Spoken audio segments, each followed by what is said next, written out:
tahun 2019 itu di situ adalah puncak di mana pemerintah kita bersama DPR itu kemudian melakukan upaya mempreteli kewenangan KPK atau mengamandemen undang-undang KPK, dan akhirnya kemudian kita tahu seperti hasilnya sekarang ini.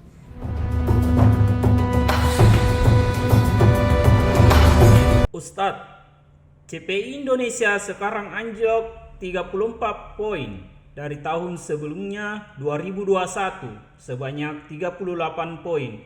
Bagaimana pandangan Ustadz? Ya, terima kasih teman-teman sekalian. Saya kira ini adalah pertanyaan yang sangat menarik dan memang penting untuk kita bahas bersama. Namun sebelumnya saya ingin memberi apresiasi kepada teman-teman Transparansi Internasional Indonesia yang begitu konsisten untuk terus melakukan survei dan mempublikasi temuan-temuannya setiap tahun berkaitan dengan indeks persepsi korupsi di tanah air dan termasuk di dunia global.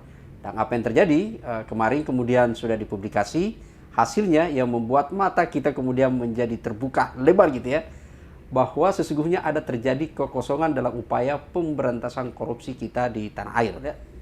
Bahkan kalau kita semua menyaksikan launching yang dilakukan oleh teman-teman Transparansi Internasional, itu kemudian membuat kita terperangah hasil dari temuan mereka. Bayangin, Indonesia justru dikalahkan oleh Timor Leste. Jadi jangan kita berbicara Singapura gitu ya, bahkan Timor Leste saja yang dulu pernah menjadi provinsi ke-27 Indonesia itu kemudian sekarang bergerak naik.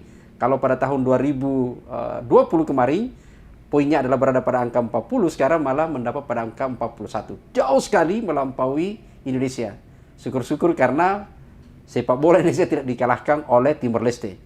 Tapi baik teman-teman, apa sebenarnya yang terjadi dalam CPI kita di Indonesia gitu ya? Ini yang penting untuk kita bahas. Baik, saya ingin melihat pada perspektif yang lain gitu ya. Kalau teman-teman banyak mengulas untuk kemudian pada penyebab, maka saya ingin mengajak kita semua melihat pada perspektif lain. Ingat, seperti yang kita ketahui bersama bahwa CPI sebenarnya adalah sebuah metode survei yang dilakukan oleh teman-teman ya, yang sesungguhnya adalah mengukur seberapa komitmen kita, upaya kita dalam upaya pemberantasan korupsi. Dan itu kemudian menggunakan skala yaitu 0 sampai 100. Artinya kalau 100 itu adalah perfect, kita betul-betul sempurna, hampir tidak ada korupsi lah gitu ya. Nah, kalau kemudian 50% ke bawah, maka itu artinya tingkat korupsi kita masih sangat tinggi sekali. Upaya-upaya kita untuk kemudian memperbaiki itu sangat justru dipertanyakan. Dan itulah kemudian menjadi publik jadi bertanya-tanya karena hasil di tahun 2022 ini, teman-teman dari Transparansi menemukan bahwa indeks persepsi kita justru anjlok turunnya itu adalah pada tahun 2021 itu masih kita dapat pada poin angka 38 poin gitu ya. Dan sekarang turun justru pada angka 34 poin. Ini kan turun sekali sampai pada 4 poin gitu ya. Jadi ada penurunan. Teman-teman sekalian, saya sekali lagi akan mengajak kita melihat pada perspektif yang lain. Bahwa kita sesungguhnya memang gagal meletakkan upaya pemberantasan korupsi itu adalah menjadi tanggung jawab penuh pada pemerintah. Tanggung jawab full gitu ya. Yang selalu kita misalkan bahwa adalah panglima dalam pemberantasan korupsi itu adalah presiden kita. Kenapa saya menyebut kita gagal? Karena mari kita lihat berdasarkan pada data. Kalau kita bandingkan misalnya data, kita lihat trennya gitu ya, terutama pada era pemerintahan sekarang, atau setidaknya kita lihatlah pada data dimulai dari tahun 2012. Memang kalau kita lihat misalnya indeks CPI kita gitu ya, di tahun 2012 berada pada angka 34. Lalu kemudian tahun 2013 stagnan, masih itu pada angka 34. Lalu kemudian naik di tahun 2015 mulai bergerak. Itu naik pada angka 36, lalu kemudian naik 37. Bahkan teman-teman sekalian, ada hal yang menarik sebenarnya adalah pada posisi di era zaman Pak Jokowi. Yaitu bergerak terus naik pada saat periode pertama. Dan tahun puncak di pemerintahnya adalah di 2019 mencapai pada angka 40 poin. Bukan 40. Hanya saja kemudian teman-teman sekalian, pada periode kedua, kita lihat, justru terus bergerak turun. Jadi 40 di tahun 2019, kemudian turun di tahun 2020, itu turun 37. Sempat naik 38, lalu kemudian terjun bebas sekarang adalah itu pada angka 34. Apa sesungguhnya yang terjadi di sana?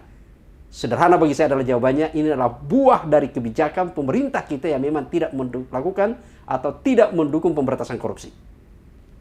Ini berbasis data gitu ya. Kalau kita lihat misalnya, ingat tahun 2019, itu di situ adalah puncak di mana pemerintah kita bersama DPR itu kemudian melakukan upaya mempreteli kewenangan KPK atau mengamandemen undang-undang KPK, dan akhirnya kemudian kita tahu seperti hasilnya sekarang ini.